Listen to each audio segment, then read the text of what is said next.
Hello, my name is Sammasul.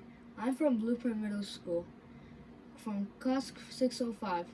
My teacher is Miss Capers, and this is my science project. Airplane contest. Question: which design of the paper airplane would travel the most distance? Hypothesis: if there is different designs of planes, then the plane that has a wider wingspan will cover more distance because the plane can glide through the air easily. Phenomenon: based on what I read about how paper airplanes fly, paper planes don't have thrust, so they glide instead.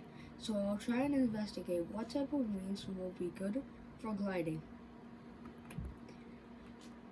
Connection to science learning. I'm going to utilize cause and effect for my cross-cutting concept and asking question system and system models and defining problems for science and engineering practices. I'm utilizing asking questions, defining problems, developing and using models, planning and carrying out investigation, using mathematics, information, computational thinking, analyzing and interpreting data, and constructing explanations. Background research. This is important for paper plane design. Since paper airplanes don't have propellers or engines for thrust, they glide through the air instead. Weight is an important factor too because too much weight of the wings can lower the plane down and cause short flights. So for an airplane to have a long flight, wing and glide of the wings can't cancel each other.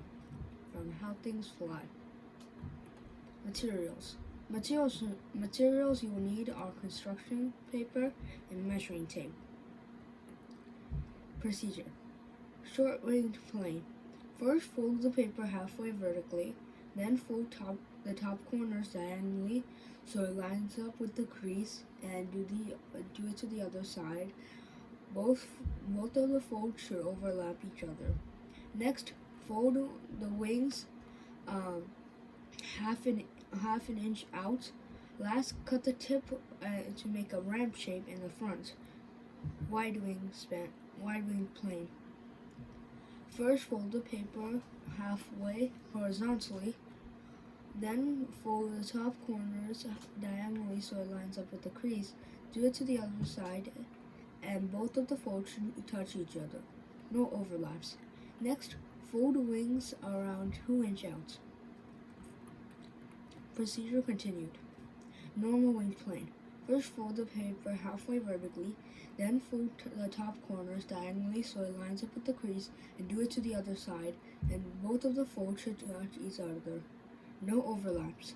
Next, fold the wings 1 inch out. Experimenting. For each plane, fly 3 times and measure with a measuring tape from the start to where it landed. Tip: marking your starting line and do it outdoors. Next, to calculate the average distance of one of the plane, add all the distances and then divide by 3.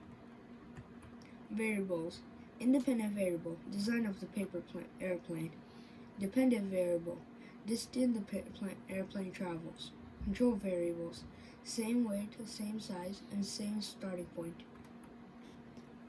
Data tables, flying paper airplanes.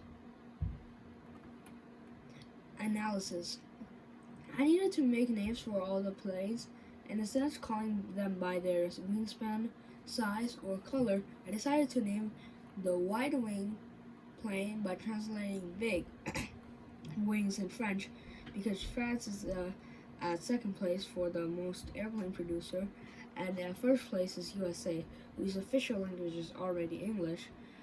Then I took the 11th place Switzerland for the normal size and named it normalness in German. Switzerland's language is German.